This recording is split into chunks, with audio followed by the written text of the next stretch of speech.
So it works well in a group to do the same thing. Pass your mirror around, have everybody breathe into it, pass it on to the next person.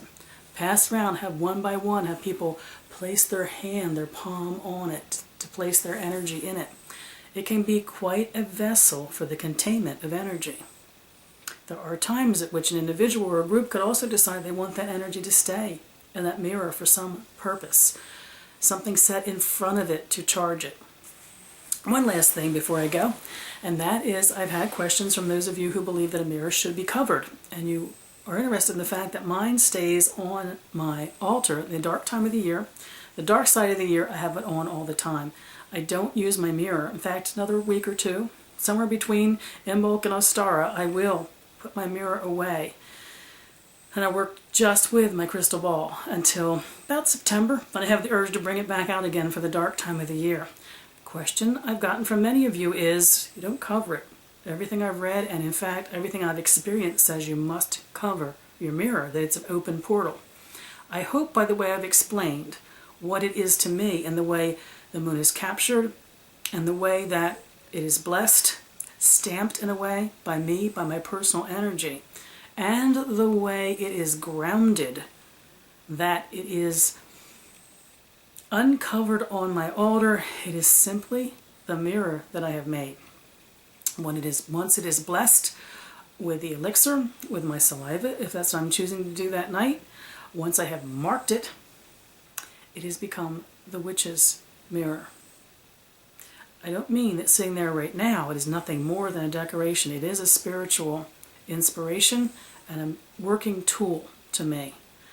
I have no need to cover it when it sits on my altar, because I have grounded it, I have brought it back, and I've declared it to be a creature of this place. It's not an open portal. However, if you have a tradition that requires you cover it, you cover it. You have your reasons for that.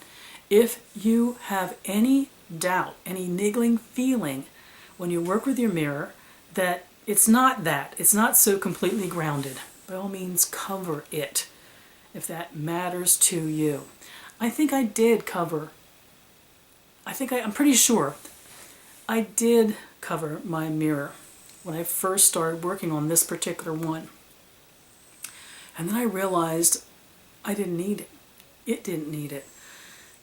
I find it moving and inspirational for it to be on that altar where I can see it. It reminds me of constant possibility. I benefit from it being uncovered.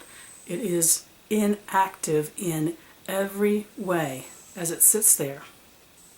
So I hope with that explanation that I've explained to those of you who are like, why do you leave it uncovered? Those of you with experience with mirrors, especially those of you who cover them.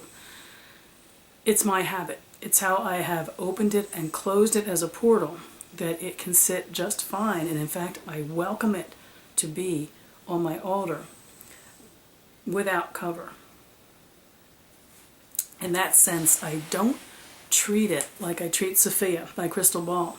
Sophia's covered when she's on my altar. She needs it. She's made it right clear to me that she needs it. She's active and her energy's never grounded and she's open all the time. Covering her is what needs to be done.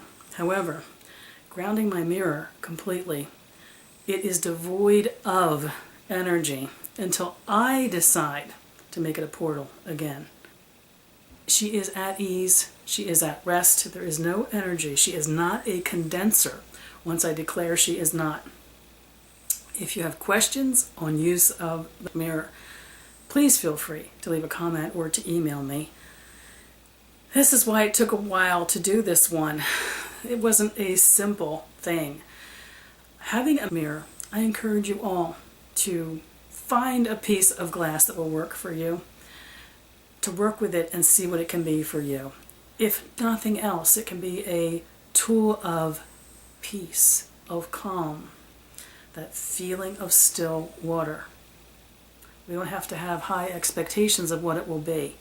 I hope some of the exercises that I suggested to you on different ways you might work with and look at your mirror might give you an idea of how we do use it for divination, for recognition of patterns, for thoughts that enter our head while we meditate, for the feeling, sensing of things that surround us in that beautiful, perfect, safe environment of energy that we have created. I wish you mirth. and reverence. Mary Part.